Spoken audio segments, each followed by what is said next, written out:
Bonjour à tous, j'espère que vous allez bien. Petite vidéo sur la taille des fruitiers. On va la faire en deux fois la vidéo. Première vidéo où je vais vous parler des généralités sur un petit peu les fruitiers, les arbres fruitiers. Et la deuxième où je passerai, prendrai la caméra avec moi pour vous faire voir en plus gros plan les bourgeons, etc. Pour pouvoir mieux les identifier dans un deuxième temps. Donc voilà, première vidéo, on va parler du général sur les fruitiers. Donc vous aurez les fruitiers comme ici, comme je taille, comme je fais chez moi en palmette. Donc là, ça fait 2-3 ans qu'ils n'ont pas été taillés. Donc palmette, c'est guidé sur des fils de fer, sur les U, les double U, les simples U, les cordons, etc. Donc là, on va demander de la taille un petit peu plus particulière.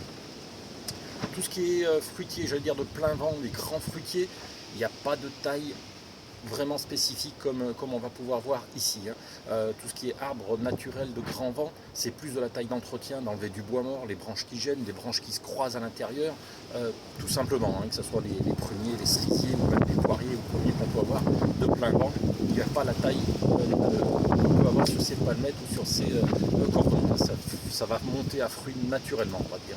C'est surtout dans ces arbres-là, par exemple le cerisier, tout bien que ça parte évasé, pour que le soleil rentre bien dedans, pour que vous puissiez bien monter dans l'arbre aussi, pour récupérer les fruits. Voilà, donc tout ce qui est arbre, grande tige, plein vent, taille de formation surtout, et d'entretien.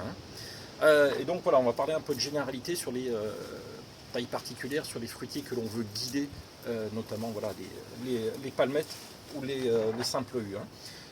On va garder un peu les notions qu'on a pu avoir sur la vidéo d'avant, sur la taille des rosiers grimpants, branches charpentières, etc. Là, on va développer un petit peu plus, surtout sur les bourgeons, que je vous ferai voir dans la deuxième vidéo. Alors, principe toujours d'un arbre, par contre, voilà, de la taille, toujours partir du pied de l'arbre.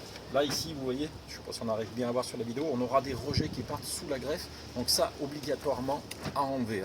Ça épuise l'arbre, ça fatigue l'arbre. Et toujours partir en suivant voilà, le tronc principal et après, donc, les branches charpentières qu'on avait commencé à faire il y a quelques années. Et dessus, on va retrouver toutes les branches qui se développent. Vous voyez, il y en a énormément que je vais devoir supprimer parce que je ne les ai pas fait, j'ai pas eu le temps. Donc cette année, sur cet arbre-là, un pommier notamment, il y aura beaucoup moins de fruits par rapport à la taille que je vais lui faire. Voilà. Donc le pommier, on va dire que c'est un... Voilà, je commence sur celui-là, vous verrez la différence des bourgeons entre pommier et poirier, c'est un peu plus difficile sur le pommier.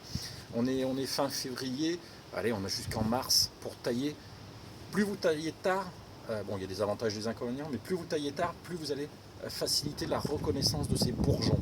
Voilà. Donc on va parler en bourgeon ou en œil. On va garder le terme bourgeon, ça sera plus simple, plus facile. Et puis après, voilà, branche charpentière, coursonne et œil. Voilà déjà les trois éléments à retenir.